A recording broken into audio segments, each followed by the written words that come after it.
బాలీవుడ్ ప్రముఖ హీరోయిన్ సమంత విడాకులు తీసుకుని సుమారు 3 ఏళ్లు దాటింది. నాగచైతన్య ఇప్పటికే రెండో పెళ్లి కూడా చేసుకున్నాడు. అయితే నటి సమంత మాత్రం సింగిల్గానే ఉంది.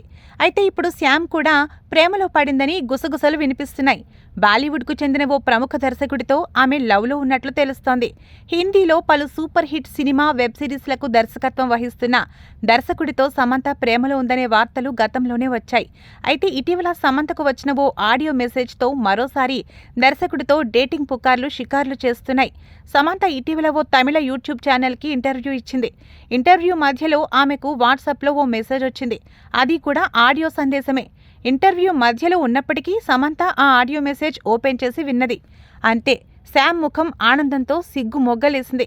పెదాలపై చిరునవ్వు నాట్యమాడింది. ఆ తర్వాత శ్యామ్ మరింత హుషారుగా ఇంటర్వ్యూ కొనసాగించింది. అక్కడున్న వారి ప్రకారం ఓ ప్రముఖ దర్శకుడి నుంచి ఆ మెసేజ్ వచ్చింది.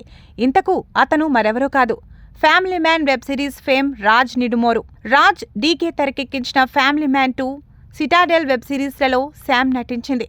దీంతో రాజ్తో సమంత డేటింగ్లో ఉందంటూ గతంలో పుకార్లు వచ్చాయి. 2 వెబ్ సిరీస్ల్లో వీరిద్దరూ కలిసి పనిచేయడం వల్లే ఇలాంటి రూమర్స్ వచ్చాయన్నారు. అయితే ఇప్పుడు ఓ ఇంటర్వ్యూ లైవ్లో సమంతకు స్వయంగా రాజ్ నుంచి మెసేజ్ వచ్చిందని గుసగుసలు వినిపిస్తున్నాయి. అయితే రాజ్ పంపినట్లు చెబుతున్న ఆడియో మెసేజ్లో అసలు ఏముందో తెలియరాలేదు. కాగా రాజ్ నిధిమోరు ప్రముఖ దర్శకుడు. అంతకుముందు టీవీ ఎపిసోడ్లకు స్క్రీన్ ప్లే రాసేవాడు. సమంత నటించిన తొలి web series the Family Man 2కు దర్శకత్వం వహించాడు. అంతేకాకుండా గన్స్ అండ్ గులాబ్స్, ఫర్జీ మరికొన్ని వెబ్ సిరీస్లకు దర్శకత్వం వహించారు. ప్రస్తుతం సమంత నటిస్తున్న రక్త బ్రహ్మాండం అనే వెబ్ సిరీస్కి ఆయన నిర్మాత. కాగా రాజ్కి ఇప్పటికే వివాహమైంది.